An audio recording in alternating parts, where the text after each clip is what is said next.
guys, welcome back to Saga Stories. ಮೊದಲನೇದಾಗಿ ಎಲ್ಲರಿಗೂ ಶುಭೋದಯ. ಇಂಡಿಯಾ ವಾಸ್ ಜಿಂಬಾಬ್ವೆ ಮೊದಲನೇ T20 ಪ್ರಿವ್ಯೂಗೆ ಎಲ್ಲರಿಗೂ ಸ್ವಾಗತ. ಶ್ರೇಯಸ್ ಅಯ್ಯರ್ನ ಕ್ಯಾಪ್ಟನ್ಸಿಲಿ ಇವತ್ತಾರು ಮೊದಲನೇ ಮ್ಯಾಚ್ನ ಗೆಲ್ತೀವಾ ಅನ್ನೋದು ಕ್ವೆಶನ್ನು. ಸೊ ಬಂದು ಕೂತ್ಕೊಂಡೈತೆ ಇವತ್ತು. ಏನು ಮಾಡ್ತಾರೆ ಶ್ರೇಯಸ್ ಅಯ್ಯರ್? ಏನು ಮಾಡ್ತಾರೆ ಶ್ರೇಯಸ್ ಅಯ್ಯರ್? ಸೊ ಇವತ್ತು ಏನಾದ್ರು ಸೋತ್ ಬಿಡ್ತಾರೆ. ಅಲ್ಲ, ಇವ್ರ ಮೇಲೆ ಸೋತೇ ಇಲ್ಲ ಅಂತ ನಾವೇನಿಲ್ಲ. ಇನ್ನು ಐರ್ಲೆಂಡ್ ಮೇಲೆ ಸೋತಿರ್ಲಿಲ್ಲ ನಾವು, ಅವ್ರ ಮೇಲೆ ಸೀರೀಸೇ ಸೋತೋಗ್ಬಿಟ್ವಿ. ನಾವು ಒಂದು ಮ್ಯಾಚ್ ಸೋತಿರ್ಲಿಲ್ಲ, ಸೀರೀಸು ಸೋತೋಗ್ಬಿಟ್ವಿ. ಇವ್ರ ಮೇಲೆ ಸೋತೇ ಇಲ್ಲ ಅಂತೇನಿಲ್ಲ. ಹೆಡ್ ಟು ಹೆಡ್ ತಗೊಂಡು ನೋಡ್ತು ಅಂತಂದ್ರೆ ಆಗಿರೋದು 14 ಮ್ಯಾಚು, ಅದರಲ್ಲಿ 11 ಗೆಲುವು 3 ಸೋಲು. ಐ ಡೋಂಟ್ ಲೈಕ್ ಇಟ್ ಅಂದ, I don't like it. 3 match ಸೋತಿದೀವಿ ಮಗ ನಾವಿಲ್ಲಿ. ಸೊ 3 ಮ್ಯಾಚ್ ಸೋತಿರೋದು ಇದೆ, ಉದಾಹರಣೆ ಇದೆ. ನಾವು ಸೋಲುವಂಥ ಚಾನ್ಸು ಇರುತ್ತೆ ಅಂಡ್ ಗೆಲ್ಲುವಂಥ ಚಾನ್ಸು ಮೋಸ್ಟ್ ಪಾಸಿಬಲಿ ಜಾಸ್ತಿ ಇದೆ ಅಂತ ಅನ್ಕೊಳ್ಳಿ. ಯಾಕಂದ್ರೆ ಇಲ್ಲಿ ಅಸಿಮೆಟ್ರಿಕ್ ಬೌಂಡ್ರೀಸ್ ಅನ್ನೋದಿಲ್ಲ. ನೀವು ಐರ್ಲೆಂಡ್ ಅಲ್ಲಿ ನೋಡೋ ತರ, ಇಂಗ್ಲೆಂಡ್ ಅಲ್ಲಿ ನೋಡೋ ತರ ಸಿಕ್ಕಾಪಟ್ಟೆ ದೊಡ್ಡ ದೊಡ್ಡ boundaries, and asymmetric boundaries England ತರ. ಸೊ ಆ ತರ ಎಲ್ಲ ಸಿಮೆಟ್ರಿಕಲ್ ಬೌಂಡ್ರೀಸ್, ಸೊ ಶೇಪ್ ಅಲ್ಲಿರುವಂತ ಬೌಂಡ್ರೀಸ್ ಜೊತೆಗೆ ಅಂಡ್ ಬೌಂಡ್ರಿ ಡೈಮೆನ್ಷನ್ಸ್ ವಿಚಾರಕ್ಕೆ ಬಂದವರು ಪರವಾಗಿಲ್ಲ, ನ್ಯೂಟ್ರಲ್ ಆಗಿ ಉಡಿಬಹುದು, ಅದು ಕ್ಲಿಯರ್ ಮಾಡಬಹುದು ಸರ್ಫೇಸ್, ಆ ತರ ಇರುತ್ತೆ. ಸೊ ಅದರಿಂದ ಒಂಥರ ಇಂಡಿಯನ್ ಡೈಮೆನ್ಷನ್ಸ್ ಲೆಕ್ಕಾಚಾರ ಅಂತಾನೆ ಅನ್ಕೊಳ್ಳಿ. ಇನ್ನೊಂದು ಸ್ವಲ್ಪ ದೂರ ಇರ್ಬೋದು, ಬಟ್ ಇಂಡಿಯನ್ ಡೈಮೆನ್ಷನ್ಸ್ ಲೆಕ್ಕಾಚಾರನೇ ಅಂತ ಅನ್ಕೊಳ್ಳಿ. ಅದರಿಂದ ಇಂಡಿಯನ್ಸ್ಗೆ ಸೊ ಇದು ಅಡ್ವಾಂಟೇಜ್ ಅಂತೂ ಖಂಡಿತ ಆಗ್ಲೇಬೇಕು, ಹಾಗೆ ಆಗತ್ತೆ ಅಂತ ಅನ್ಕೊಂಡಿದ್ವಿ. ಶ್ರೇಯಸ್ ಅಯ್ಯರ್ನ ಕ್ಯಾಪ್ಟನ್ಸಿ ಮೊದಲನೇ ವಿನ್ ಇವತ್ತು ನಾನಂತೂ ಎಕ್ಸ್ಪೆಕ್ಟ್ ಮಾಡ್ತಾ ಇದ್ದೀನಿ. ಹೇಳಿದೆ ನಾನು ಜಿಂಬಾಬ್ವೆ ಸೀರೀಸ್ ಅಲ್ಲಿ, ಐರ್ಲೆಂಡ್ ಸೀರೀಸ್ ಅಲ್ಲಿ ಸೆಕೆಂಡ್ ಮ್ಯಾಚ್ ಸೋತ್ಬಿಡ್ಬೋದು ಅಂತ ಹೇಳಿದೆ. ಫಸ್ಟ್ ಮ್ಯಾಚ್ ನ ಗೆಲ್ಬಹುದು ಅಂತ ಹೇಳಿದೆ, ಬಟ್ ಕಾನ್ಫಿಡೆನ್ಸ್ ಹೋಗಿತ್ತು ಸೆಕೆಂಡ್ ಮ್ಯಾಚ್ ಸೋಲ್ಬಹುದು ಅಂತ. And England series full disaster ಆಗುತ್ತೆ ಅಂತಾನೆ ಹೇಳಿದೆ. ಸೊ ಈ ಸೀರೀಸ್ ಏನೋ ಇಂಡಿಯಾ ಪರವಾಗಿ ಬರ್ಬೋದು ಅಂತ ಒಂದು ಕಾನ್ಫಿಡೆನ್ಸ್ ಲೆವೆಲ್ ಹೇಳಿದೆ, ಬಟ್ ಈಸಿ ಇರಲ್ಲ. ನಿಜವಾಗ್ಲೂ ಈಸಿ ಇರಲ್ಲ. ಯಾಕೆ ಅಂದ್ರೆ ಅಷ್ಟು ಮಟ್ಟಿಗೆ ಈಸಿ ಇರೋದಿಲ್ಲ. ಜಿಂಬಾಬ್ವೆ ಆದ್ರೂ ಕೂಡ ಅವರ ಹೋಮ್ ಅಲ್ಲಿ ಅವರು ಕೂಡ ಡಾಮಿನೇಟ್ ಮಾಡಿದ್ದಾರೆ. ಕೆಲವೊಂದು ಟೈಮ್ ನಮ್ಮ ಅಗೇನ್ಸ್ಟ್ ಆಗಿಲ್ಲ ಅಂದ್ರೂ ಕೂಡ ಬೇರೆಯವ್ರ ಅಗೇನ್ಸ್ಟ್ ಡಾಮಿನೇಟ್ ಮಾಡಿದ್ದಾರೆ. ರೀಸೆಂಟ್ ಆಗೂ ಕೂಡ ಚೆನ್ನಾಗಿ ಆಡ್ಕೊಂಡ್ ಬಂದಿದ್ದಾರೆ. ಸೊ ನಗರವಾ ಸಿಕ್ಕಾಪಟ್ಟೆ ಒಳ್ಳೆ ಫಾರ್ಮ್ ಅಲ್ಲಿ ರೀಸೆಂಟ್ ಆಗಿ ಬಾಂಗ್ಲಾದೇಶ್ ಸೀರೀಸ್ ಅಲ್ಲಿ ಸಿಕ್ಕಾಪಟ್ಟೆ ವಿಕೆಟ್ಸ್ ಗಳನ್ನ ಎತ್ತಿದ್ದಾರೆ. ಸೊ ಬೌಲಿಂಗ್ ನೋಡಕ್ ಹೋಯ್ತು ಅಂದ್ರೆ ಮುಜರ್ಬಾನಿ ಆಗಿರ್ಲಿ, ನಗರವಾ ಆಗಿರ್ಲಿ, ಸೊ ಇವರಿಬ್ರು ಒಂದ್ ರೇಂಜಿಗೆ ಚೆನ್ನಾಗಿ ಕನ್ಸಿಸ್ಟೆಂಟ್ ಆಗಿ ಪ್ರೂವ್ ಮಾಡ್ಕೊಂಡ್ ಬಂದಿದ್ದಾರೆ, ಇಯರ್ಸ್ ಇಂದ ಪ್ರೂವ್ ಮಾಡ್ಕೊಂಡ್ ಬಂದಿದ್ದಾರೆ. ಸೊ ಅದರಿಂದ ಕಾನ್ಫಿಡೆನ್ಸ್ ಅವ್ರಿಗೆ ಜಾಸ್ತಿ ಇರುತ್ತೆ.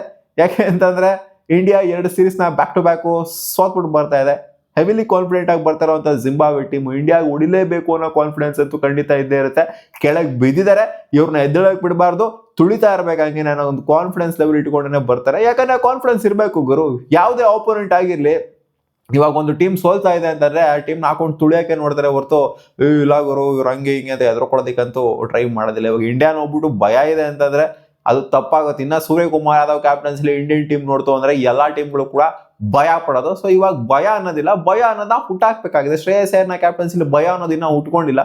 ಹುಟ್ಕೊಬೇಕು ಅಂದ್ರೆ ಸೀರೀಸ್ ನ ಕಂಟಿನ್ಯೂಸ್ ಆಗಿ ಗೆಲ್ತಾ ಹೋಗ್ಬೇಕು. ಬ್ಯಾಕ್ ಟು ಬ್ಯಾಕ್ ಸೀರೀಸ್ ಹಿಡ್ಕೊಂಡ್ರು ಹಂಗೆ ರುಬ್ಬಿಡ್ಬೇಕು. ಹಂಗೇನೆ ಇವಾಗ ಇಂಗ್ಲೆಂಡ್ ಅವ್ರು ಹೆಂಗ್ ರುಬ್ಬಿದ್ರು ಹಂಗೆ ಹಿಡ್ಕೊಂಡು ರುಬ್ಬಿ ಕಳಿಸ್ಬೇಕು. So head to head 14 match ಅಲ್ಲಿ 11 ಮ್ಯಾಚ್ ನಾವು ಗೆದ್ದಿದೀವಿ, 3 ಮ್ಯಾಚ್ ಅವ್ರು ಗೆದ್ದಿದ್ದಾರೆ ಅಂತಂದ್ರೆ ಗೆಲ್ಲುವಂತ ಪಾಸಿಬಿಲಿಟಿ ಅಂತೂ ಖಂಡಿತ ಇದೆ.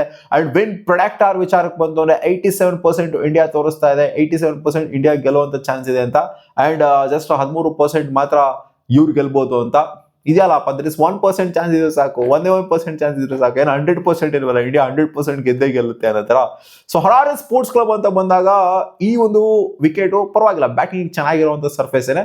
ಅಂಡ್ ಬೌಲರ್ಸ್ಗಳು, ಫಾಸ್ಟ್ ಬೌಲರ್ಸ್ಗಳು ಇಲ್ಲಿ ಎಂಜಾಯ್ ಮಾಡ್ತಾರೆ. So head to deck kind of ಬೌಲರ್ಸ್ಗಳು ಅಂದ್ರೆ ಮುಜರ್ಬಾನಿ ಆಗಿರ್ಬೋದು, ಅಂದ್ರೆ ಸ್ವಲ್ಪ ಉದ್ದ ಇರುವಂತ ಬೌಲರ್ಸ್ಗಳು, ನಗರವಾ ಆಗಿರ್ಬೋದು. So head to deck kind of ಬೌಲರ್ಸ್ಗಳು ಇಲ್ಲಿ ಎಂಜಾಯ್ ಮಾಡ್ತಾರೆ. ಅಂಡ್ ವಿಕೆಟ್ಸ್ ಗಳನ್ನು ಕೂಡ ಜಾಸ್ತಿ ಎತ್ತುತ್ತಾರೆ ಅಂತ ಅಪ್ಡೇಟ್ ಇದೆ. ಅಂಡ್ ಸೀಮ್ ಮೂವ್ಮೆಂಟ್ ಇವರಿಗೆ ಜಾಸ್ತಿ ಇರುತ್ತೆ. ಸ್ಪಿನ್ನರ್ಸ್ ಗಳಿಗೆ ಎಂತ ಮಾಡಿದ ಹೆವಿ ಅಸಿಸ್ಟ್, ಇಲ್ಲಿ ಏನೋ ಹೆವಿ ಟರ್ನ್ ಆಗುತ್ತೆ ಅನ್ನೋ ತರ ಏನಿಲ್ಲ. ಸೊ ಮಾಡರೇಟ್ ಟರ್ನ್ ಎಕ್ಸ್ಪೆಕ್ಟ್ ಮಾಡ್ಬೋದು. ಅಂಡ್ ಒಂಥರ ನ್ಯೂಟ್ರಲ್ ಆಗಿ ಬೌಲಿಂಗ್ ನ ಎಕ್ಸ್ಪೆಕ್ಟ್ ಮಾಡ್ಬೋದು. ಬಟ್ ಪೇಸಸ್ ಕೂಡ ಎಫೆಕ್ಟಿವ್ ಆಗಿರ್ತಾರೆ ಅನ್ನೋ ತರ ಈ ಒಂದು ವಿಕೆಟ್ ಅಲ್ಲಿ ಅಪ್ಡೇಟ್ ಅಂತ ಇದೆ. ಅಂಡ್ ಈ ಒಂದು ಸ್ಟೇಡಿಯಂ ಸ್ಟಾಟ್ಸ್ ವಿಚಾರಕ್ಕೆ ಬಂದ್ರೆ ಹರಾರೆ ಸ್ಪೋರ್ಟ್ಸ್ ಕ್ಲಬ್ ಅಲ್ಲಿ ಆಗಿರೋದು T20 ಐಸ್ ಅಂತ ಬಂದಾಗ 75 T20 ಐಸ್, ನಾನು ಲೀಗ್ ಬಗ್ಗೆ ಮಾತಾಡ್ತಿಲ್ಲ, T20 ಐಸ್ ಬಗ್ಗೆ ಮಾತಾಡ್ತೀನಿ. 75 T20 ಐಸ್ ಅಲ್ಲಿ 39 ಮ್ಯಾಚ್ ನ ಗೆದ್ದಿರೋದು ಬ್ಯಾಟಿಂಗ್ ಫಸ್ಟ್ ಆಡಿರುವಂತ ಟೀಮು, 34 ಮ್ಯಾಚ್ ನ ಗೆದ್ದಿರೋದು ಬ್ಯಾಟಿಂಗ್ ಸೆಕೆಂಡ್ ಆಡಿರುವಂತ ಟೀಮು. ಸೊ ಇಲ್ಲಿ ಟಾಸ್ ಗೆ ಇನ್ ಕೇಸ್ ಬ್ಯಾಟಿಂಗ್ ಫಸ್ಟ್ ಆಡ್ತು ಅಂದ್ರೆ ಒಂದು ಹ್ಯೂಜ್ ಟಾರ್ಗೆಟ್ ನ ಕಲೆ ಆಗ್ತು ಅಂತಂದ್ರೆ ಸೆಕೆಂಡ್ ಬ್ಯಾಟಿಂಗ್ ಆಡುವಂತ ಟೀಮ್ಗೆ ಕಷ್ಟ ಆಗುತ್ತೆ ಅಂತ ಸ್ಟಾಟ್ಸ್ ಕ್ಲಿಯರ್ ಕಟ್ ಆಗಿ ಹೇಳ್ತಾ ಇದೆ. ಆವರೇಜ್ ಫಸ್ಟ್ ಇನ್ನಿಂಗ್ ಸ್ಕೋರ್ 158 ಇದೆ, ಆವರೇಜ್ ಸೆಕೆಂಡ್ ಇನ್ನಿಂಗ್ ಸ್ಕೋರ್ 137 ಇದೆ. ಸೊ ಇದು ಕ್ಲಿಯರ್ ಕಟ್ ಕ್ಲಾರಿಟಿ ಇದೆ. ಟಾಸ್ ಗೆದ್ರು ಬ್ಯಾಟಿಂಗ್ ಬೇಕಾದ್ರೂ ಇಲ್ಲಿ ಆಯ್ಕೆ ಮಾಡ್ಕೊಬಹುದು ಅಂತ. ಸೊ ಇಲ್ಲಿ ಶ್ರೇಯಸ್ ಅಯ್ಯರ್ ಟಾಸ್ ಗೆ ಏನ್ ಮಾಡ್ತಾರೆ, ಬ್ಯಾಟಿಂಗ್ ಮಾಡ್ತಾರ ಬೌಲಿಂಗ್ ಮಾಡ್ತಾರ? ನನ್ನ ಪ್ರಕಾರ ಬ್ಯಾಟಿಂಗ್ ಮಾಡಬೇಕು ಅಂತ ಹೇಳ್ತೀನಿ. ನೋಡೋಕ್ಕೂ ಚೆನ್ನಾಗಿರುತ್ತೆ ಅಂಡ್ ಸ್ಟಾಟ್ಸ್ ಕೂಡ ಅದ್ರ ಪರವಾಗಿನೇ ಇದೆ. 39-34 ಇರೋದ್ರಿಂದ ಖಂಡಿತ ಕ್ಲಿಯರ್ ಕಟ್ ಕ್ಲಾರಿಟಿ ಇದೆ. ಇಲ್ಲಿ ಟಾಸ್ ಗೆ ಬ್ಯಾಟಿಂಗ್ ಮಾಡ್ತು ಅಂತಂದ್ರೆ ಒಂದು ಸೈಕಲಾಜಿಕಲ್ ಅಡ್ವಾಂಟೇಜ್ ಇದ್ದೇ ಇರುತ್ತೆ. ಒಂದು ಹ್ಯೂಜ್ ಸ್ಕೋರ್ ನ ಕಲೆ ಆಗ್ತವ್ರೆ ಚೇಸ್ ಮಾಡೋ ಟೀಮ್ಗೆ 100% ಕಷ್ಟ ಆಗುತ್ತೆ ಅಂತ. ಹೈಯೆಸ್ಟ್ ಓಡಲ್ಲಿ ರೆಕಾರ್ಡ್ ಆಗಿರೋದು 259, ಅದು 2025 ಅಲ್ಲಿ. ಲೋಯೆಸ್ಟ್ ಓಡಲ್ಲಿ 71 ರೆಕಾರ್ಡ್ ಆಗಿರೋದು. ಜಿಂಬಾಬ್ವೆ ಬಿಡಿ ಯಾವ್ದೋ ಚಿಕ್ಕ ನೇಷನ್ಗಳ ಮೇಲೆಲ್ಲ ಆಡ್ಕೊಂಡಿದ್ದಾರೆ. ಬೌಂಡ್ರಿ ಡೈಮೆನ್ಷನ್ಸ್ ಗೊತ್ತಿರೋದೇ, ಸಿಮಿಟ್ರಿಕ್ ಬೌಂಡ್ರೀಸ್ ಏನಿಲ್ಲ, ಇಲ್ಲಿ ಸಿಮಿಟ್ರಿಕ್ ಬೌಂಡ್ರೀಸ್ ಆಗಿರೋದ್ರಿಂದ ಗೀಸನ್ ಕೊಡುವಂಥ ಅವಶ್ಯಕತೆ ಏನಿಲ್ಲ. ಇರುವ ಶ್ರೇಯಸ್ ಅಯ್ಯರ್ ಮ್ಯಾಚ್ ಕಿಚನ್ ಸೋತರು ಅಂತಂದ್ರೆ ನಮ್ದು ಡೈಮೆನ್ಷನ್ಸ್ ಹಂಗಿದೆ, ನಮ್ಮ ಡೈಮೆನ್ಷನ್ಸ್ ಹಿಂಗಿದೆ, ಅವ್ರು ಅರ್ಥ ಮಾಡ್ಕೊಂಬಿಟ್ರು, ಬೇಗ ಅರ್ಥ ಮಾಡ್ಕೊಂಡ್ಬಿಟ್ಟಿದ್ರು. ಅವ್ರು ಅರ್ಥ ಮಾಡ್ಕೊಳ್ಳೋಂಥ ಸೀನೆ ಎಲ್ಲ ಊಟ ಬೆಳೆದಾಗ ಆಡೋದೇ RRS ಸ್ಟೇಡಿಯಮಲ್ಲಿ. ಅವ್ರದ್ದೊಂಥರ ಮೇನ್ ಸ್ಟೇಡಿಯಂ ಇದು RRS ಸ್ಟೇಡಿಯಂ, ಜಿಂಬಾಬ್ವೆ ಅವ್ರದ್ದು. ಸೊ ಅವ್ರಿಗೆ ಖಂಡಿತ ಸೈಕಲಾಜಿಕಲ್ ಅಡ್ವಾಂಟೇಜ್ ಇದ್ದೇ ಇರುತ್ತೆ ಗುರು. ಒಂಥರ ಹುಡ್ದಾಗಿಂದ ಎಲ್ಲಿ ಆಡ್ಕೊಂಡು ಬೆಳೆದಿದ್ರು ಅವ್ರು RRS ಸ್ಟೇಡಿಯಂ ಅಲ್ಲಿ.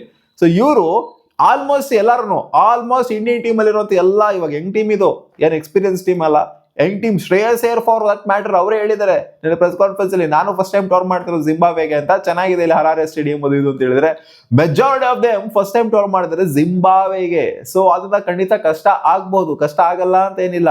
ಸೊ ಕಂಡೀಷನ್ಸ್ ನ ಆದಷ್ಟು ಬೇಗ ಅಡಾಪ್ಟ್ ಮಾಡ್ಕೊಂಡಷ್ಟು, ಅರ್ಥ ಮಾಡ್ಕೊಂಡಷ್ಟು ಇಲ್ಲಿ ಗೆಲ್ಲುವಂತ ಪಾಸಿಬಿಲಿಟಿ ಇರುತ್ತೆ. ಇಲ್ಲ ಅಂತಂದ್ರೆ ಅವ್ರ ಕಂಡೀಷನ್ಸ್ ಬಗ್ಗೆ ಅವ್ರಿಗೆ ಅರ್ಥ ಮಾಡ್ಕೊಬೇಕಾ? ಬೆಳೆದಲ್ಲ ಇಲ್ಲೇ RRS ಸ್ಟೇಡಿಯಂ ಅಲ್ಲೇ, ಅವರು ಇರೋದೇ ಫ್ಯೂ ಸ್ಟೇಡಿಯಮ್ಸ್, ಆಡಿರೋದೇ ಒಂಥರ ಕ್ರಿಕೆಟ್ ಆಡಿರೋದೆಲ್ಲ ಇದ್ರಲ್ಲೇನೆ. ಸೊ ಅದನ್ನ ಅರ್ಥ ಮಾಡ್ಕೊಳ್ಳೋಂಥ ಅವಶ್ಯಕತೆ ಅವ್ರಿಗಿಲ್ಲ, ನಮಗಿದೆ ಅಡಾಪ್ಟ್ ಆಗುವಂಥದ್ದು. ಸೊ ಅಂತ ಮಾಡಿದ ಹೆವಿ ಅಡಾಪ್ಟ್ ಆಗಬೇಕು ಅನ್ನೋ ಥರನೂ ಏನಿಲ್ಲ. ಇಲ್ಲಿ ಇಂಗ್ಲೆಂಡಲ್ಲಿ ಅಡಾಪ್ಟ್ ಆಗೋ ಥರ, ಜೊತೆಗೆ ಇಲ್ಲಿ ಐರ್ಲೆಂಡ್ ಅಡಾಪ್ಟ್ ಆಗೋ ಥರ ಹೆವಿ ಅಡಾಪ್ಟ್ ಆಗಬೇಕು ಅನ್ನೋ ಥರ ಇಲ್ಲ. ಅದೇ ಸ್ವಲ್ಪ ಮಟ್ಟಿಗೆ ಕಂಡೀಷನ್ಸ್ಗೆ ಅಡಾಪ್ಟ್ ಆಯಿತು ಅಂತಂದ್ರೆ ಚೆನ್ನಾಗಿರುತ್ತೆ. ನೋಡೋಣ ಅದೇನ್ ಮಾಡ್ತಾರೆ ಅಂತ. ಸೊ ಇಲ್ಲಿ ಜಿಂಬಾಬ್ವೆ 11 ಅಂತ ಬಂದಾಗ ನಾನು ಡಿಸ್ಕಸ್ ಮಾಡಿದ್ರೆ ಇಂಡಿಯನ್ 11 ಯಾವ ತರ ಇರಬೇಕು ಅಂತ. ಅದೇನ್ ಮಾಡ್ತಾರೆ, ಯಶ್ ಠಾಕೂರ್ನ ಹಾಕೊಂಡು ಹೋಗ್ತಾರ ಅಥವಾ ಅಶೋಕ್ ಶರ್ಮಾ ಇಬ್ರು ಹಾಕೊಂಡು ಹೋಗ್ತಾರ ಅಥವಾ ಒಬ್ರಲ್ಲಿ ಹಾಕೊಂಡು ಹೋಗ್ತಾರೆ ಅವ್ರ ಇಬ್ರಲ್ಲಿ ಅಂತ ಕಾದ್ ನೋಡ್ಬೇಕು. ಮ್ಯಾಂಕ್ ಅಥವಾ ಕಂಪ್ಲೀಟ್ಲಿ ಒಂಥರ ಇನ್ಎಕ್ಸ್ಪೀರಿಯನ್ಸ್ಡ್ ಇಂಡಿಯನ್ ಬೌಲಿಂಗ್ ಅಟ್ಯಾಕ್ ಅಂತ ಹೇಳ್ಬೇಕು. ಎಕ್ಸ್ಪೀರಿಯನ್ಸ್ ಅಂತೂ ಖಂಡಿತ ಇಲ್ವೇ ಇಲ್ಲ. ಅಂಡ್ ಬ್ಯಾಟಿಂಗ್ ವಿಚಾರಕ್ಕೆ ಬಂದ್ರೆ ಪರವಾಗಿಲ್ಲ, ಒಂದು ರೇಂಜಿಗೆ ಎಕ್ಸ್ಪೀರಿಯನ್ಸ್ ಇದೆ. ಇಶಾನ್ ಕಿಶನ್ ಆಗಿರಲಿ, ತಿಲಕ್ ವರ್ಮಾ ಆಗಿರಲಿ, ಅಭಿಷೇಕ್ ಶರ್ಮಾ ಆಗಿರಲಿ, ಶ್ರೇಯಸ್ ಅಯ್ಯರ್ ಆಗಿರಲಿ, ಎಕ್ಸ್ಪೀರಿಯನ್ಸ್ ಇದೆ. ರಿಂಕು ಸಿಂಗ್. ಸೊ ಒಂದು 3-4 ವರ್ಷದಿಂದ ಚೆನ್ನಾಗಿ ಇಂಡಿಯನ್ ಟೀಮ್ ಅಲ್ಲಿ ಆಡಿರುವಂಥ ಎಕ್ಸ್ಪೀರಿಯನ್ಸ್ ಅಂತೂ ಬ್ಯಾಟಿಂಗ್ ಟೀಮ್ ಇದೆ, ಬ್ಯಾಟಿಂಗ್ ಡಿಪಾರ್ಟ್ಮೆಂಟ್ ಇದೆ. ಅಂಡ್ ಬೌಲಿಂಗ್ ಡಿಪಾರ್ಟ್ಮೆಂಟ್ ಅಂತ ಬಂದಾಗ ರವಿ ಬಿಷ್ಣೋಯ್ನೇ ಇಲ್ಲಿ ಸ್ವಲ್ಪ ಎಕ್ಸ್ಪೀರಿಯನ್ಸ್ ಇರೋ ಹತ್ರ ಕಾಣಿಸ್ತಾ ಇದೆ. ಇನ್ನು ಬೇರೆಯವ್ರಿಗೆ ಯಾರಿಗೂ ಎಕ್ಸ್ಪೀರಿಯನ್ಸ್ ಇಲ್ಲ. ಸೊ ಅದರಿಂದ ನಾವೇನಾದ್ರು ಸಫರ್ ಮಾಡಿದ್ವಿ ಅಂತ ನನ್ನ ಪ್ರಕಾರ ಅದು ಬೌಲಿಂಗ್ ಯೂನಿಟ್ ಅಲ್ಲಿ ಆಗಿರುತ್ತೆ ಅಂತ ಅನ್ಕೊಂತ ಇದ್ದೀನಿ. ಸಫರ್ ಮಾಡಿದ್ವಿ ಅಂತಂದ್ರೆ ಈ ಮ್ಯಾಚ್ ಅಲ್ಲಿ. ಸೊ ಬೆನೆಟ್ ಆಗಿರ್ಲಿ, ಮರುಮಾನಿ ಆಗಿರ್ಲಿ, ಇಯರ್ಸ್ ಇಂದ ಪ್ರೂವ್ ಮಾಡ್ಕೊಂಬಂದ್ರೆ, ಸಿಕಂದರ್ ರಾಜ ಅಂತೂ ಕೇಳಂಗನೇ ಇಲ್ಲ. ನಾನು ಕ್ರಿಕೆಟ್ ನೋಡಕ್ ಸ್ಟಾರ್ಟ್ ಮಾಡಿದಾಗಿಂದ ಆಡ್ತಾನೆ ಇದ್ದಾರೆ ಇವರು ಜಿಂಬಾಬ್ವೆಗೆ. ಸೊ ಸಿಕ್ಕಾಪಟ್ಟೆ ಎಕ್ಸ್ಪೀರಿಯನ್ಸ್ ಇರೋಂಥವ್ರು. ಅಂಡ್ ಬೌಲು ಕೂಡ ಚೆನ್ನಾಗಿ ಆಡಿದ್ದಾರೆ ಬ್ಯಾಟಿಂಗ್ನ. ಸೊ ಅವಾನ್ಸ್ ಕೂಡ ರೀಸೆಂಟಾಗಿ ಚೆನ್ನಾಗಿ ಸ್ವಲ್ಪ ಪ್ರೂವ್ ಮಾಡಿದ್ದಾರೆ ರೀಸೆಂಟ್ ಸೀರೀಸ್ಗಳಲ್ಲೆಲ್ಲ. ಸೊ ಇಲ್ಲಿ ಅದೇ ಮೈನ್ ಥ್ರೆಟ್ ಆಗ್ಬೋದಾಗಿರೋಂಥದ್ದು ಯಾರು ಅಂತಾರೆ, ಅದು ಬ್ಲೆಸಿಂಗ್ ಮುಜರ್ಬಾನಿ ಜೊತೆಗೆ ನಗರಾವ ಇಂಡಿಯನ್ ಬ್ಯಾಟರ್ಸ್ಗಳಿಗೆ. ಸೊ ನೋಡೋಣ ಅದೇನಾಗುತ್ತೆ ಕತೆ ಅಂತ. ನಿಮ್ಮ ಅನಿಸಿಕೆ ಏನು? ಇವತ್ತು ಮ್ಯಾಚ್ನ ಗೆಲ್ತೀವ, ಇವತ್ತಾದ್ರೂ ಮ್ಯಾಚ್ನ ಗೆಲ್ತೀವ, ಶ್ರೇಯಸ್ ಅಯ್ಯರ್ನ ಕ್ಯಾಪ್ಟನ್ಸಿ ಇಲ್ಲ, ಅಥವಾ ಇವತ್ತು ಕಾಲೆತ್ಕಂತೀವ? ಕಾಮೆಂಟ್ ಸೆಕ್ಷನ್ ಅಲ್ಲಿ ಹಾಕಿ. ನನಗೇನೋ ಒಂದು ಕಾನ್ಫಿಡೆನ್ಸ್ ಲೆವೆಲ್ ಹೇಳ್ತಿದೆ ಶ್ರೇಯಸ್ ಅಯ್ಯರ್ ಕ್ಯಾಪ್ಟನ್ಸಿ ಇವತ್ತು ಮೊದಲನೇ ಮ್ಯಾಚ್ ವಿನ್ ಆಗ್ಬೋದು ಅಂತ. ಯಾಕಂದ್ರೆ ಸಿಮಿಟ್ರಿಕಲ್ ಬೌಂಡ್ರೀಸು, ಇಂಡಿಯನ್ ಕಂಡೀಷನ್ಸ್ಗೆ ಬೇಕಾಗಿರುವಂಥ ಬೌಂಡ್ರೀಸ್ಗಳು ಆ್ಯಂಡ್ ನ್ಯೂಟ್ರಲ್ ವಿಕೆಟು, ಆದ್ರಿಂದ ಏನೋ ಅನ್ನಿಸ್ತಾ ಇದೆ, ಒಂದು ಗಟ್ ಫೀಲಿಂಗ್ ಬರ್ತದೆ ಇವತ್ತು ಹೊಡಿಬೋದು ಜಿಂಬಾಬ್ವೆ ಅವರಿಗೆ ಅಂತ. ಅಲ್ಲ, ಜಿಂಬಾಬ್ವೆ ಹೊಡೆಯೋಕೆ ಇಷ್ಟೆಲ್ಲ ಯೋಚನೆ ಮಾಡ್ತಾ ಇದೀವಿ ನೋಡಿ. ಲಾಸ್ಟ್ ಮುಖಾಮುಖಿ ಆಗಿದ್ದು ನಾವು 2026 ವರ್ಲ್ಡ್ ಕಪ್ ಅಲ್ಲಿ. ಈ ವರ್ಷನೇ ಮುಖಾಮುಖಿ ಆಗಿದ್ವಿ, 75 ರನ್ನ ಮಾರ್ಜಿನ್ ಅಲ್ಲಿ ಗೆದ್ದಿದ್ವಿ ಜಿಂಬಾಬ್ವೆ ವಿರುದ್ಧ ವರ್ಲ್ಡ್ ಕಪ್ ಅಲ್ಲಿ. ಅದೇ ಬೇರೆ ಇದೇ ಬೇರೆ, ಇದು ಇವರ ಕಂಡೀಷನ್ಸು, ಅದು ಬೇರೆ ಕಂಡೀಷನ್, ನ್ಯೂಟ್ರಲ್ ಕಂಡೀಷನ್. ಸೊ ನೋಡುವ ಅದೇನಾಗುತ್ತೆ ಕತೆ ಅಂತ. ಇವತ್ತು ನನಗೇನೋ ಅನಿಸ್ದೆ, ಕಾನ್ಫಿಡೆನ್ಸ್ ಲೆವೆಲ್ ಹೇಳ್ತಾ ಇದೆ ಇವತ್ತು ಇಂಡಿಯಾ ಗೆಲ್ತಾರೆ ಅಂತ. ನೀವು ಕಾಮೆಂಟ್ ಅಲ್ಲಿ ಹಾಕಿ, ಇಂಡಿಯಾ ಗೆಲ್ತಾರೆ ಜಿಂಬಾಬ್ವೆ ಗೆಲ್ತಾರ ಅಂತ.